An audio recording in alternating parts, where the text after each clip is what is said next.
So antidiuretic hormone, we're going to be covering various hormones and kind of deficiencies and disorders associated with it. You can have deficiencies of antidiuretic hormone because of head trauma. Again, antidiuretic hormone being released from the posterior pituitary. So if you injure your head, you have a tumor in the pituitary, etc., neurosurgery, any of those items can cause a deficiency in your antidiuretic hormone. You may have heard of SIADH, syndrome of inappropriate antidiuretic hormone. That is also the opposite effect and sometimes occurs after surgery where the pituitary is responding incorrectly and is causing your body to retain too much fluid and absorb it from the kidneys, etc. Symptoms of antidiuretic hormone deficiency are going to include polyuria. So if you don't have enough antidiuretic hormone, you're going to pee too much. You're going to be thirsty as a result of it because you're dehydrating yourself.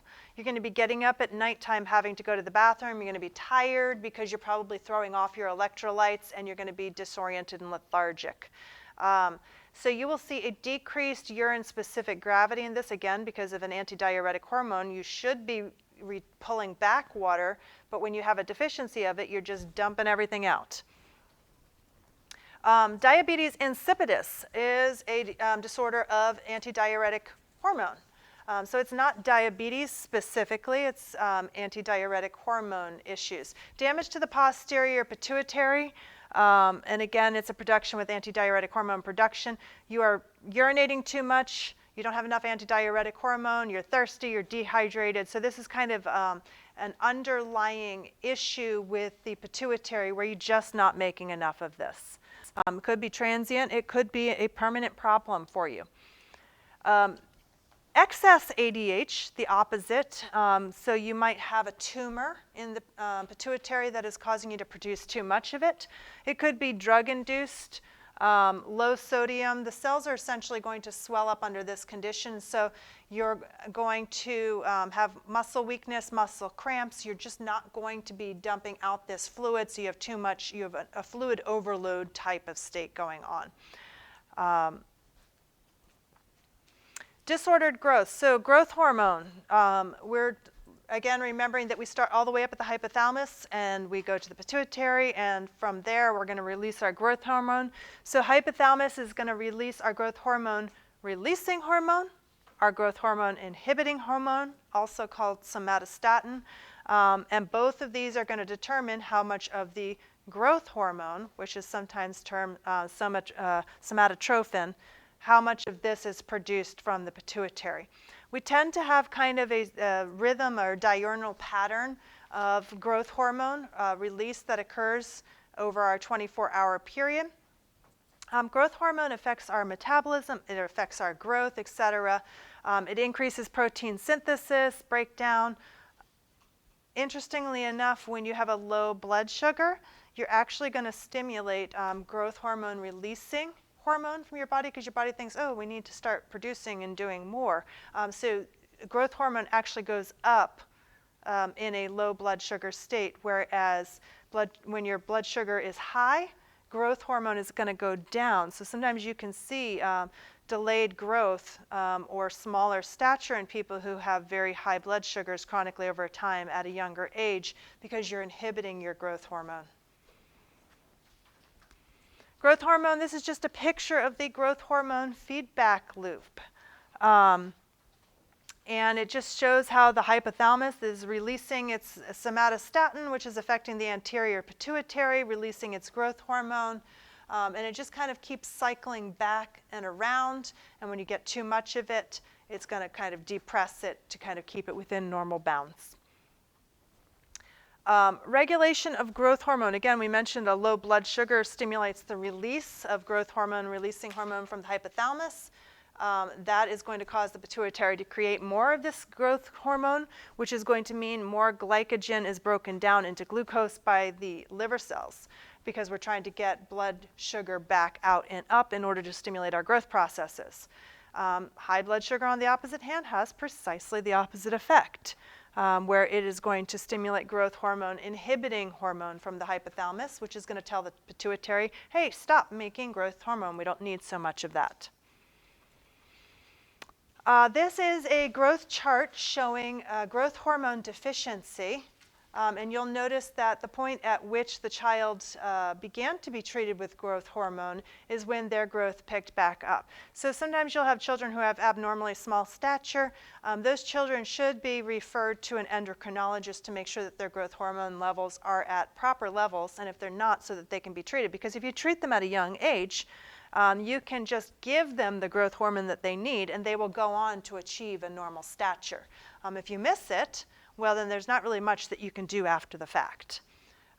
So growth hormone can actually result in kind of not only delayed stature, but also delayed puberty and other issues as well. There are several different disorders of growth. So growth hormone deficiency, as we were just talking about, decreased secretion of growth hormones. You have a defective mechanism of action. You're not producing growth hormone properly, or you have an impaired response to it. So if we have an excess of growth hormone, we get things like acromegaly and giantism. So this is typically found with pituitary adenomas. We sometimes will see abnormally tall stature in other individuals like Klinefelter syndrome or Marfan's syndrome, both of which are genetic. These are not growth hormone specific disorders. Excess growth due to hormones is from the pituitary, essentially. So you have to differentiate from constitutionally tall stature, someone's just genetically on the tall side, versus do they have Marfan's or Klinefelters, versus do they have a problem with their pituitary and they're making too much growth hormone. So giantism is abnormally high linear growth due to excessive growth hormone when the epiphyseal plates are still open during childhood. Acromegaly is basically growth hormone excess in adulthood. And they have very different pictures as to how they look.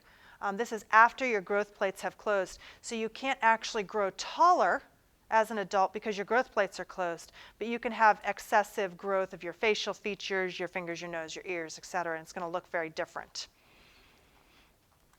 All right, this is acromegaly. So growth hormone excess as an adult. So this woman in adulthood began having too much growth hormone. You can see in 1997, there's her facial features. And over time, there's been significant change to her facial features, increased prominence of those facial features over time as a result of the growth hormone. This is not a life-threatening condition. It's more cosmetic.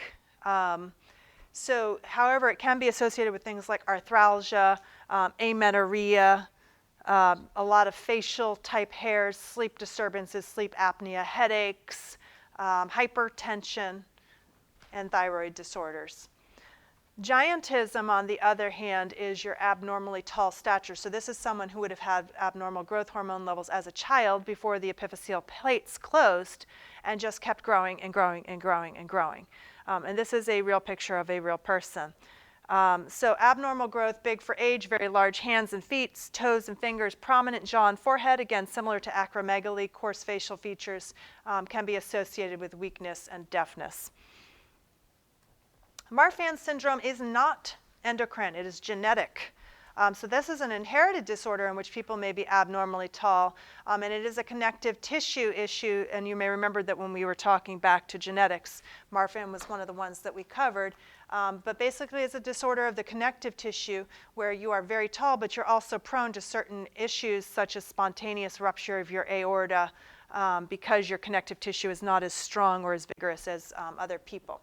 So they tend to be very tall with disproportionately long arms, may have kind of what's called the pectus excavatum, the chest is a little bit caved in here.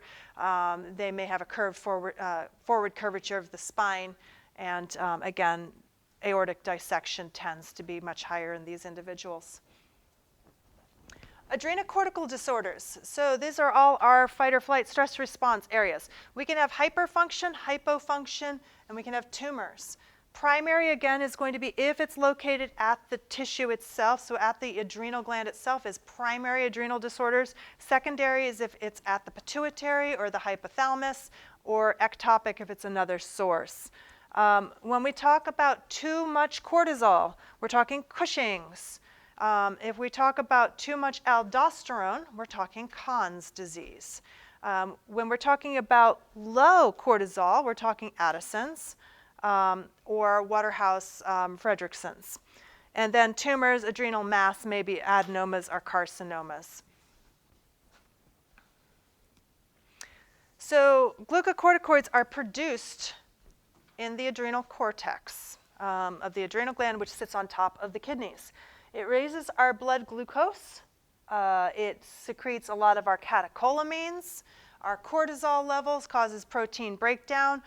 Less synthesis increases hunger, basically reduced growth, and then all our catecholamines, norepinephrine, epinephrine, dopamine, etc. So when we have hyperfunctioning of aldosterone, this chart just shows us the difference between a primary and a secondary hyperfunctioning. Primary being Conn's, the problem is in the adrenals themselves. Secondary might be ischemic, where you're not getting good blood flow to the kidneys and to the adrenal glands. So we are therefore overstimulating the adrenal glands in a way. So the cause of Conn's is generally going to be an adenoma or hyperplasia of the adrenal glands themselves. You're going to produce too much aldosterone. You're going to have low renin production because you have normal blood flow and perfusion to your kidneys, so renin itself is not affected.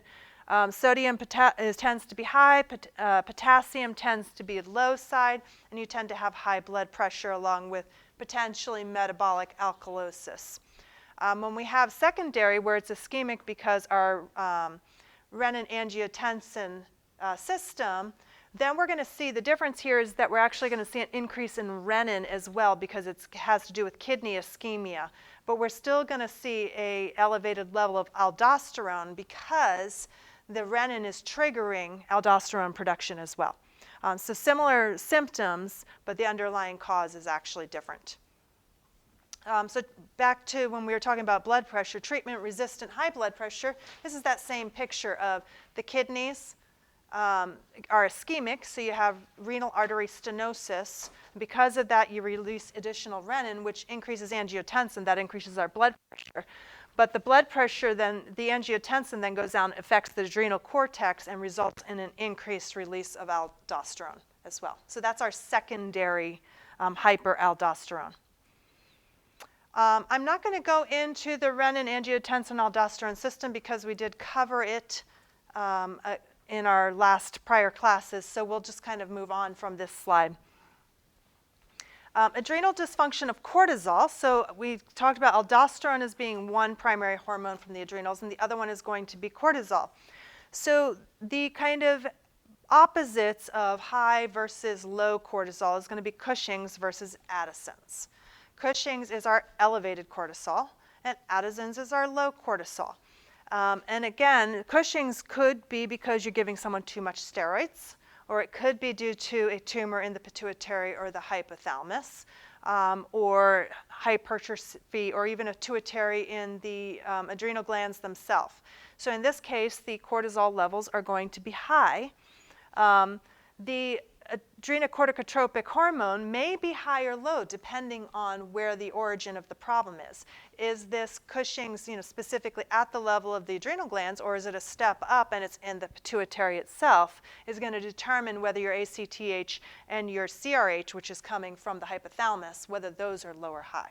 So when you see ACTH and CRH, you're basically saying step up the HPA axis. We started at the adrenal glands, we're going to the pituitary. The hormone at the pituitary is your ACTH. Step up to the hypothalamus, the hormone at the hypothalamus is your CRH. Are those hormones involved to tell you whether you've got kind of a primary cause or a secondary cause, one level up.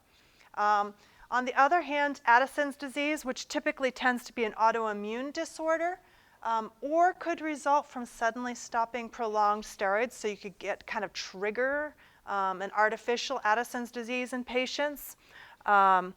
So this could be, again, because of a problem within the adrenal gland itself. Your body has attacked the adrenal glands, so therefore you're not producing cortisol. Or it could be that your adrenal glands are not receiving the appropriate messages from the hypothalamus and the pituitary, and therefore are not producing cortisol. So again, that's why it says ACTH or CRH could be high or low, depending on where the level of the problem is.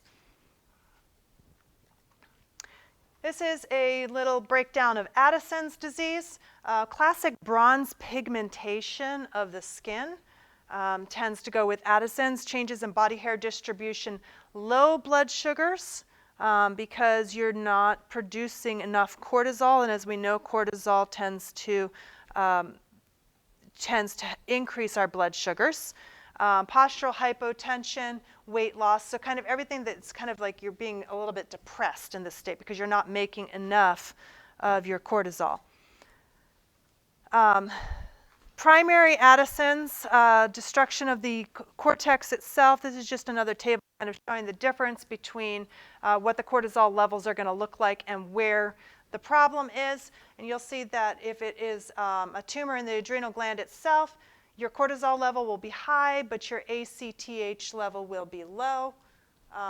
So this is, oh, no, that's backwards. I'm sorry. Disregard this slide. We're just going to move on. I've got an error in there as I'm talking. So it's actually, this probably, I have this table on the wrong slide is what it is. It got into the wrong slide. So completely cross out that little table, if you would. All right, adrenal hyperfunctioning, cortisol. This is Cushing's disease. You're making too much cortisol. As we know, when people go on steroids, they can have emotional mood swings and disturbances. You're artificially elevating their cortisol levels. So that's why Cushing's disease is also associated with emotional disturbances. Moon face, the swelling of the face that we tend to associate with using prednisone, again, associated with Cushing's disease. Buffalo hump, weight gain, thin skin, amenorrhea, muscle weakness, et cetera. So all things that can be associated with prolonged steroid use, because steroid use is a form of adrenal kind of hyperfunctioning in a way. It's artificial, but it's a form of it. Whereas Cushing's itself is actually the underlying problem. This slide shows the difference between Cushing's and Addison. Again, these are opposite ends of the spectrum, where Cushing's disease is too much cortisol, Addison's disease is too little cortisol, and you can see that the physiological effects of this are really going to be pretty much the opposite of each other. So when we talk about sexual development, we are talking about our gonadotrophins and our sex hormones. Gonadotrophins are LH and FSH. So these are the hormones that stimulate your gonads. They're not at the gonads themselves. They're the ones that are doing the stimulating. And then we have the ones that are actually produced by the gonads, your testes and your ovaries, which is your testosterone, your estrogen, and your progesterone. So luteinizing hormone and follicle stimulating hormone, LH and FSH, are a level above at the pituitary. And the sex hormones are at the level of the gonads themselves. Puberty and hormonal regulation, again, controlled by the hypothalamic pituitary to gonad system at this point. So again, we've got that three-step level. And we have gonadotropin releasing hormone way up at the top at the hypothalamus. And then at the pituitary, we have our LH and our FSH. And then down beneath those, we have LH affecting the ovaries and the testes, telling them to produce and to do certain things. And we have FSH also affecting both the ovaries and the testes, with it being primarily responsible for the development of our secondary sex characteristics. This is just another negative feedback loop here, where you can see that LH and FSH are coming down and stimulating the testes. And then as the levels of our testosterone start to rise, it's going to go back and feed back into the hypothalamus and the anterior pituitary, and it's going to affect how much LH and FSH we're releasing. So again, a classic negative feedback loop. Gonadotropins in females. So FSH and LH, once again, these are present in males and females, but we're going to look at it specifically in females. Follicle stimulating hormone obviously stimulates the growth of the follicle and helps it to mature. The luteinizing hormone stimulates the follicle to develop into what we know of as the corpus luteum and pushes us over into the luteal phase. That is what is actually going to induce us to ovulate, to take that little guy that we've been maturing, preparing, and to let him go out into the wild world and hope that he meets up with somebody and creates a baby. So the mature corpus luteum also secretes some of these hormones as well. So it has kind of an endocrine type function. So when we look at the ovary, FSH and LH, FSH is going to be predominantly responsible for our estrogen secretion, secondary sex characteristics, hair, body hair distribution, the kind of thickening of the myometrial lining, and kind of getting it ready to kind of host an embryo potentially. And it's going to so that's kind of our FSH stimulating the estrogen. Luteinizing hormone is more responsible for stimulating progesterone. And progesterone comes heavily from the corpus luteum as it develops over time. So you may notice that when you're testing somebody for pregnancy, that the initial thing that we're looking for is HCG. And then later on down the road, we start looking at progesterone levels. Now, we may run a progesterone level initially, but we often don't see elevated progesterone levels in the beginning because the corpus luteum isn't developed enough that it's secreting enough of this progesterone. So progesterone is a marker for slightly more advanced pregnancy, whereas your initial marker is your human chorionic, your HCG, which is really only produced in pregnancy. And I must have just liked this picture when I put this up, but this is another one of those kind of fun but complex pictures just showing these negative feedback loops for LH, FSH, how they affect the ovary, and then how these in turn kind of come back and affect each other. And again, don't memorize it, it's more just academically interesting. When we're looking at the menstrual cycle specifically, the follicular phase and the luteal phase are going to be regulated by LH and FSH. So we saw that rise in the estrogen, which helps to start maturing our follicle.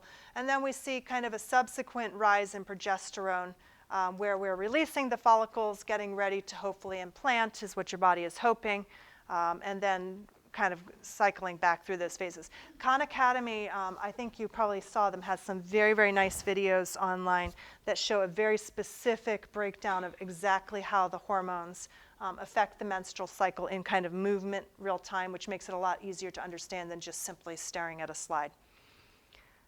Pregnancy is a little bit different than your menstrual cycle, a lot different than your menstrual cycle, and the hormone levels tend to be very different this as well. So human chorionic gonadotropin, which is our HCG, which is only present during pregnancy, spikes very, very high during early pregnancy and then kind of tapers off to a consistent level. So we tend to measure levels of HCG as a proxy measure of fetal well-being in early trimesters. And then we start looking at things like progesterone, because progesterone is going to continue rising throughout the pregnancy along with estrogen. So we tend to measure HCG and progesterone throughout the duration of a pregnancy to basically looking at, is this fetus developing normally? Is the placenta excreting the proper hormones? Did the corpus luteum, is it secreting the proper hormones that it should be secreting? So human chorionic gonadotropin, HCG, is maintained during pregnancy until the placenta is ready. Again, we saw that big spike and then kind of a maintenance level. Detectable in pregnant women's urine approximately 7 to 9 days after ovulation. Some of the tests, I think, are as early as 5 days at this point. These are really accurate tests in terms of if you get a positive, you're positive. So they are very, very, very specific. They're not as sensitive because they can miss someone who is pregnant if their HCG levels are not high enough. But these tests are getting more and more sensitive over time, and they're really excellent tests. If you get a positive, you are positive, or you have a tumor, one of the two. So something's going on. Maximum levels tend to be reached right around 8 to 10 weeks, and then thereafter kind of decline into a level plateau, and it is present there throughout. Also stimulates the maternal thyroid gland. Estrogen during pregnancy. This stimulates the growth of the endometrium, and this is kind of that nutrient-rich layer inside the uterus that helps to, that connects to the placenta and is what you're drawing nutrients from into the baby. We tend to have a hyperplasia of these cells because we know that we need to kind of be dumping a lot of nutrients into this area. And we do, because of that, get increased maternal blood flow as a result, up to 40 to 50%. That's happening in early trimesters. Estrogen is also helpful in preparing the breasts for lactation. Placental estrogen starts to be secreted in later pregnancy and is like super, super high. So we're like elevating our estrogen levels up to like 1,000 times from the placenta. We're getting a heck of a lot of estrogen dumped out there. And so it's just lots and lots of estrogen being dumped out, but necessary for maintaining a healthy pregnancy. And progesterone, normal production in late pregnancy is about 250 micrograms. Interestingly enough, this is just a side note, it's synthesized from cholesterol. And there's not, I thought this was interesting because I've always measured progesterone as kind of like how's the baby doing sort of thing. Some of the literature is saying it's not specifically related to fetal well-being. Obviously, you can still have issues with the fetus that's not captured by progesterone. Placental lactogen. This is essentially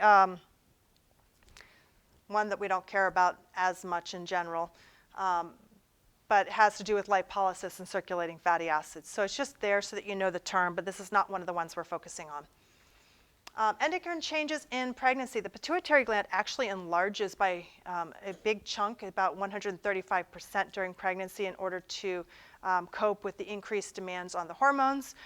Growth hormone actually only increases a little bit, but all our prolactins, luteinizing hormone, follicle stimulating hormone are going to go up. The thyroid gland is going to enlarge to some extent because we've got increased metabolic demand. So we need to increase our metabolism, so we need additional thyroid hormone as well. And this is just a picture showing the overlap of thyroid hormone with HCG, which is kind of where we are in our trimesters. And you can see that there's an initial kind of dip in thyroid stimulating hormone, which then starts to go back uphill. Because what's happened, and you can see that the dip coincides with the total T4, so our actual thyroid hormone has gone up and then kind of started to plateau a little bit. But the thyroid stimulating hormone goes down because you have increased levels of high thyroid hormone already, and your body says, well, I guess I don't need to tell it to do anymore, it's already doing it. Other pregnancy hormones. So again, HCG, this is just a specific breakdown of HCG, progesterone, and estrogen. Just kind of review some of these slides so that you have a good understanding of it. But again, HCG only produced during pregnancy, progesterone made predominantly by the corpus luteum in early pregnancy, and then the placenta is going to take over. Estrogen, the corpus luteum is also going to produce that in early pregnancy. Again, the placenta is going to take over and give us 1,000 times our normal estrogen, which is just staggering. But anyways, prolactin. So we start producing this towards the end of pregnancy more because we need to get the breast ready to produce breast milk. It, interestingly enough, also contributes to the development of fetal lungs and brain, and to the immune system, helps the mother's immune system tolerate the fetus. Relaxin, this is a fascinating one, and this actually is what it sounds like. It helps the body to relax and get you ready for delivery, allowing the muscles to kind of relax out, the ligaments to stretch a little bit, prepare the passage for the baby, and kind of widens the cervix. So that's what relaxin is. And then oxytocin, which is going to be in pretty significant amounts towards the end because that is our major hormone that's going to stimulate contractions and get us going into labor. If labor doesn't start naturally, then we use oxytocin to stimulate it. And probably some of you have had induced labors, Pitocin, et cetera. This is just a graph showing the levels of those 6 key hormones during pregnancy, and a nice little spike on the oxytocin right at the end as we're delivering the baby.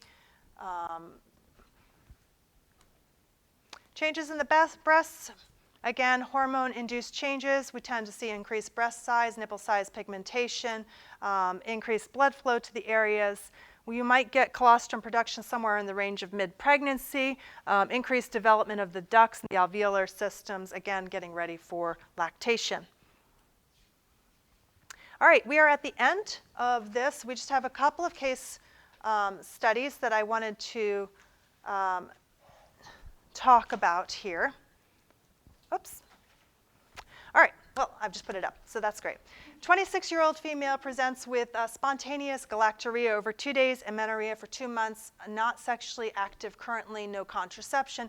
Past medical history is unremarkable. She's never had kids. She had her period started at age 13, regular cycles up until 2 months ago. So really what we're talking about in this is galactorrhea. So we are lactating inappropriately. So why is she lactating? And there are several causes for this, and some of them are tumors. And some of it is just simply manual stimulation, overstimulation of the breasts. It could also be thyroid related or related to certain medications. Anything that causes an overproduction of prolactin could cause essentially lactation, even in a female who is not preparing for birth. So you just need to make sure that if you have sudden onset of lactation, that it is not a tumor in the sella turcica, that you don't have a brain tumor essentially going on. All right, case study number 2. 35-year-old woman presents with palpitations, irritability, inability to concentrate. Sounds like me some days. Finding the latter to be very disturbing because she's in graduate school. Past medical history is unremarkable. Menses have been increasing since entering graduate school.